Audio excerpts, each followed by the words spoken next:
Okay, so we're talking about this malting, and a lot of this is just going back over it to reinforce these same ideas. Malting is the goal of malting is to activate the the seeds. Basically, it's germination.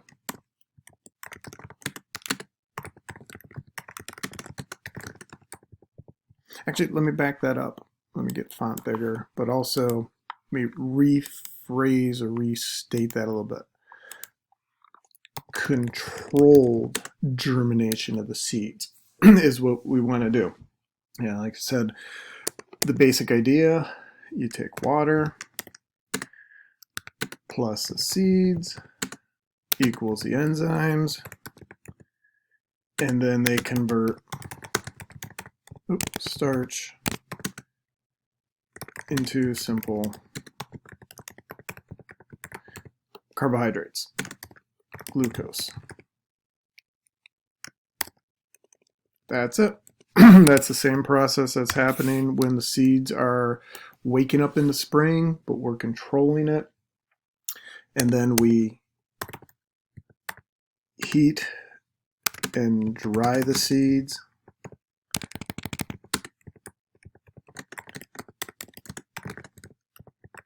To kill the embryo. All right, so the embryo is dead, but retain the enzymes.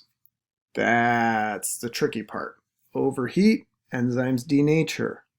Underheat, embryo is still active. So you got to know what you're doing here. And the nice thing I mentioned before, a lot of this is regulated, controlled. Like my cousin, literally it's an iPad type of touch screen, just boop, boop, boop, boop, boop. There you go. Walk away. Small scale, you need to sit over it and pay attention to it. But you're going to need these enzymes. And the key enzyme that you want is that enzyme amylase. That will break down starch. So when barley is malted, it can be malted and heated and dried to give us different levels of flavor, different types of flavor. You can continue to roast it to get different enhancements of the barley. So this is what, if you look at the spectrum of colors here, the malted on the far left is a chocolate malt, crystal malt's the center, and pale malt is on the far right. Each of those grains contain starch, but they also have those other flavors enhanced because of how much they've been roasted. Then when that gets used in the to make the wort, now you start changing the flavor of that. So for those not familiar with the beer, which is totally fine, if you're a coffee drinker, think about the different roasts of coffee. Like we did this roast or that roast, or we roasted it this long or that long, and it just changes the flavor of the end product. Exact same idea here.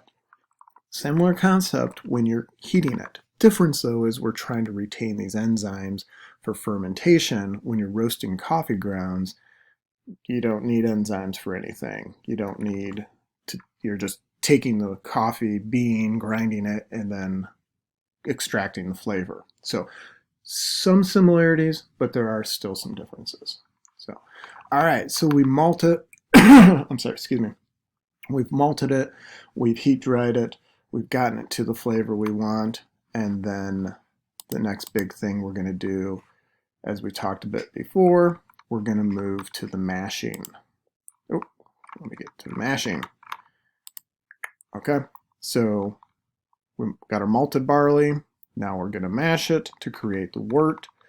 The goal here is when we're mashing, we start with malted barley. It's the heat-dried seeds, and we want to take these starch molecules and we want to break them down. We want to convert them. That is the big critical part of this, is converting the starch into simpler sugars. And as I mentioned, enzymes. are what we use for this. The amylase enzyme is your critical enzyme here. Amylase works to take starch, break the bonds in the starch to get us down to maltose. So then we use another set of enzymes to break the maltose into simple sugars known as glucose. And as I mentioned in the previous lecture, amylase works here. It works in a specific spot. It just speeds up this reaction. Starch will break down to maltose eventually. It just takes a long, like thousands of years time frame. So we want this done in a matter of a couple hours. We need an enzyme. We have to keep it in the right temperature range. Otherwise, we get out of that temperature range, we're going to screw it up. It's going to be problematic. So we make sure we have the right temperature. Amylase splits the bonds to produce the maltose. Once we have the maltose, now we're moving it to the point of being that wort. And all of this, as I mentioned before, happens in these big vats. If you're doing large scale commercial brewing, it's in these big vats here.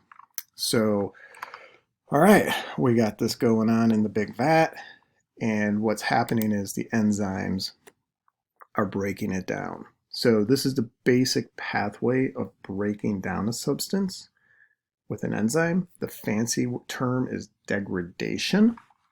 That just means you break it down.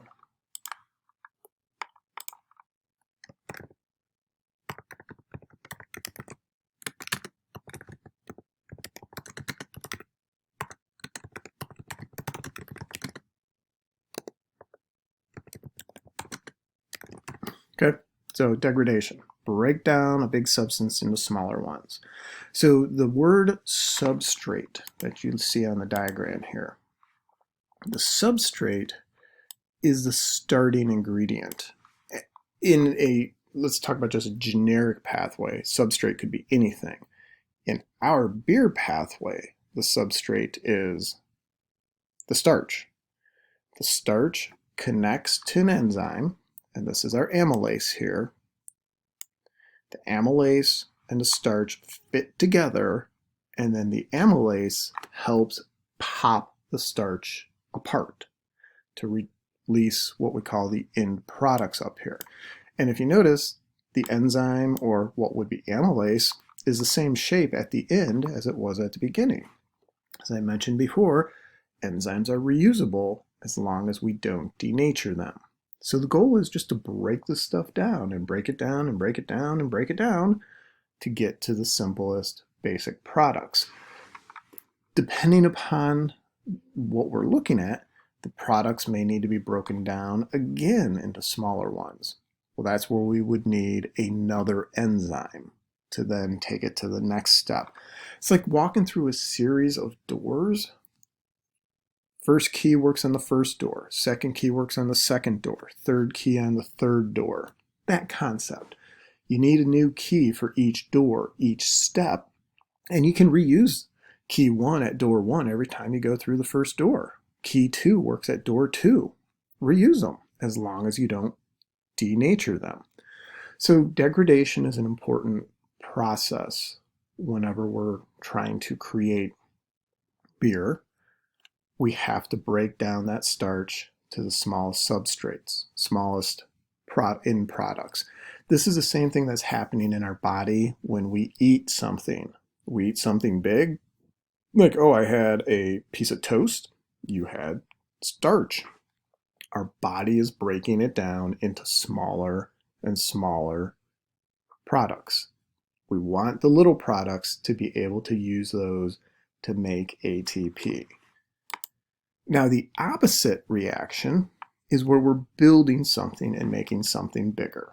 So I want you guys to think about synthesis as a growth pathway.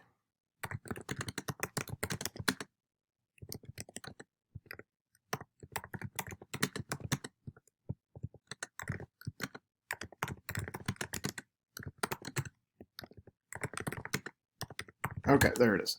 So synthesis, take a bunch of small substances, small substrates, and you add them together to make something bigger.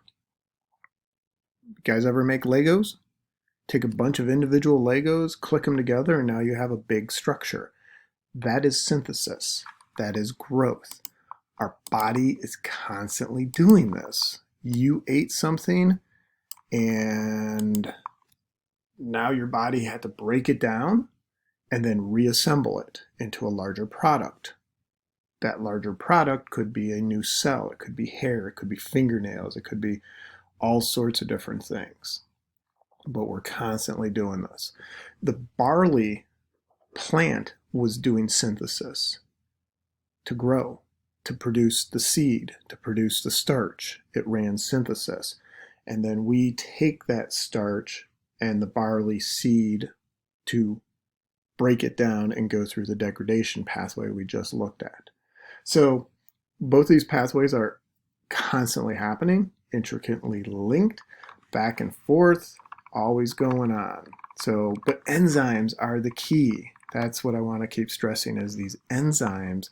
These guys are the key for these pathways.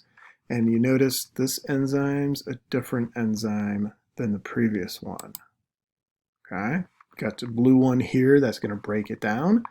You got your pink, whatever that color is, one there, that's going to build different enzymes. All right? We don't want to denature them. That goes in the bad situation. So, all right. So, what we're doing then is we're making the wort with that mashing process and trying to get it to the finished point before we say, okay, now we're ready for the fermentation. Now, depending upon what you're trying to make, what flavor or particular style of beer, you may add hops to it. Hops are the flowers of the hop plant, and it can give beer a distinct flavor. Now, for the flower to be produced, plant had to run photosynthesis. Water, sunlight, carbon dioxide, all those things play a role in the flavor of the hops. So what's weird, not weird, it is what it is. What's crazy is you can have hops from a plant 1 year and the same plant will produce slightly different flavored hops the next year based on environmental conditions. Maybe it's a drought. Maybe it's too much rain. Maybe it's perfect conditions. This is why we see the same thing happen with grapes. When we talk about grapes and we talk about wine, 1 year wine is phenomenal. The next year, the same plants produce grapes that aren't very good. It just, the environmental conditions play such an important role in photosynthesis and the production of the starches at the end here. So, okay. So, again, the goal here is we got all of our stuff mixed up. We've cooked it down. We've killed that embryo, but retained those enzymes to continue breaking it all down. And now we're finally ready to move to the last stage where we want to, we've mashed it. We're in that mashing part, and then we're going to eventually move it to the fermenting part. So in the next lecture, we'll take a quick look at the last few steps of this pathway or of this process of making beer, and we'll get into fermentation and fermenting and how that works to take the wort and move it into beer.